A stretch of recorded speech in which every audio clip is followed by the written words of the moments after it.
Sir, ಎಲ್ಲ ಸಾಕಷ್ಟು ರಾಜಕೀಯದಲ್ಲಿ ದ್ವೇಷಗಳಿದ್ದೇ ಇರುತ್ತೆ. ಅದು ಕ್ಯಾಮ್ರಾ ಮುಂದೆ ಬಂದಂಥ ಸಂದರ್ಭದಲ್ಲಿ ಅದೆಲ್ಲವೂ ಕೂಡ ಹೊರಗಡೆ ಬರುತ್ತೆ. ಆದರೆ ಮತ್ತು ನಿಮ್ಮ ಕುಟುಂಬ ಮತ್ತು ಕುಮಾರಸ್ವಾಮಿಯವರ ಜೊತೆಯಿನ ರಾಜಕೀಯವನ್ನು ಹೊರತುಪಡಿಸಿರುವಂಥ ಸಂಬಂಧ ಹೇಗಿದೆ ಸರ್?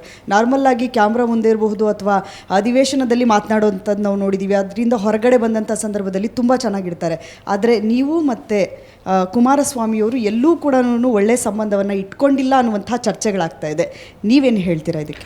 ಇಲ್ಲ, ಅವರು ಎಲ್ಲೇ ಸಿಕ್ಕಿದ್ರು ಕೂಡ ಅವರು ನಮ್ಮನ್ನು ಮಾತಾಡಿಸ್ತಾರೆ, ನಾವು ಅವರನ್ನು ಮಾತಾಡಿಸ್ತೇವೆ. ಅವರು ಗೌರವಯುತವಾಗಿ ನಡ್ಕೊಂಡಾಗ ನಾವು ಗೌರವಯುತವಾಗಿ ನಡೀತಾರೆ. ರಾಜಕೀಯವಾಗಿ ಅವರೇನೇ ತೀಕ್ಷ್ಣವಾದಂಥ ಉತ್ತರ ಕೊಟ್ಟರೆ ನಾವು ಅಷ್ಟೇ ತೀಕ್ಷ್ಣವಾದಂಥ ಉತ್ತರಗಳನ್ನು ಕೊಡಬೇಕಾಗ್ತದೆ. ಯಾಕೆ ಅಂತ ಅಂದರೆ ನಮ್ಮ ಕಾರ್ಯಕರ್ತರು ನಮ್ಮ ಹೇಳಿಕೆಗಳನ್ನು ಭಾಳ ಗಮನಿಸ್ತಾ ಇರ್ತಾರೆ. ಸೊ ಹಾಗಾಗಿ ಕೆಲವು ವಿಚಾರಗಳಲ್ಲಿ ಅವ್ರ ತೀಕ್ಷ್ಣತೆಗೆ ನಮ್ಮ ತೀಕ್ಷ್ಣತೆಯ ಉತ್ತರ ಇರ್ತದೆ. ಅದನ್ನು ಬಿಟ್ಟರೆ ವೈಯಕ್ತಿಕವಾದಂಥ ಭಿನ್ನಾಭಿಪ್ರಾಯಗಳೇನೂ ಇಲ್ಲ. ಮುಖ್ಯಮಂತ್ರಿ ಆಗಬೇಕು ಅನ್ನುವ ಅತಿ ದೊಡ್ಡ ಕನಸಿತ್ತು. ಆ ಕನಸು ಈಡೇರಿದೆ. ಡಿ ಕೆ ಸುರೇಶ್ ಅವರೇ, ಚಾಲೆಂಜ್ ಇನ್ನು ಮುಂದಿಂದಿದೆ.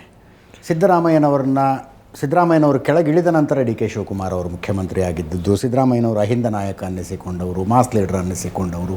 ಅವ್ರ ಹಿಂದೊಂದು ವೋಟ್ ಬ್ಯಾಂಕ್ ಇತ್ತು. ಆ ವೋಟ್ ಬ್ಯಾಂಕ್ ಡಿಸ್ಟರ್ಬ್ ಆಗುತ್ತಾ?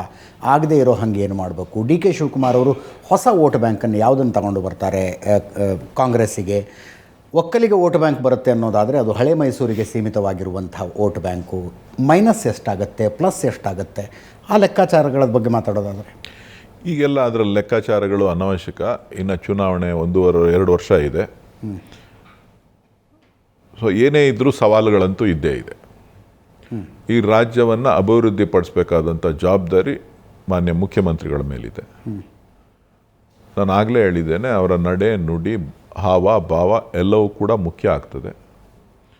ಸೊ ಇವತ್ತು ಏನು 35 ವರ್ಷಗಳು 40 ವರ್ಷಗಳ ರಾಜಕಾರಣದ ಅನುಭವ ಇದೆ, ಆ ಎಲ್ಲ ಅನುಭವಗಳನ್ನು ಇವತ್ತು ಧಾರೆ ಎರಿಬೇಕಾಗ್ತದೆ. ಸೊ ಅದನ್ನು ಮಾಡ್ತಾರೆ ಅಂತಕ್ಕಂಥ ವಿಶ್ವಾಸ ನನಗಿದೆ. ಅಂದುಕೊಂಡದ್ದಕ್ಕಿಂತ ಸರಳವಾಗಿ ಮತ್ತು ಸುಲಭವಾಗಿ ಸಿದ್ದರಾಮಯ್ಯನವರು ಮುಖ್ಯಮಂತ್ರಿ ಸ್ಥಾನದಿಂದ ಕೆಳಗಿಳಿದಿದ್ದಾರೆ.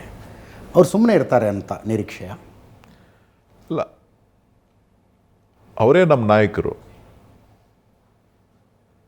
ಅವರ ನಾಯಕತ್ವದಲ್ಲೇ ನಾವು ಮುಂದೆ ನಮ್ಮ ಸರ್ಕಾರನೂ ಜೊತೆಯಾಗಿ ಹೋಗ್ತದೆ.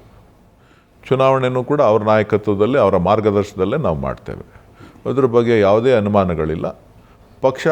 ಪಕ್ಷದ ವರಿಷ್ಠರು ಅದೆಲ್ಲವನ್ನು ಕೂಡ ಗಮನಿಸ್ತಾರೆ. ಆ ಸಲಹೆಗಳನ್ನು ಎಲ್ಲರೂ ಕೂಡ ಕೊಟ್ಟಿದ್ದಾರೆ.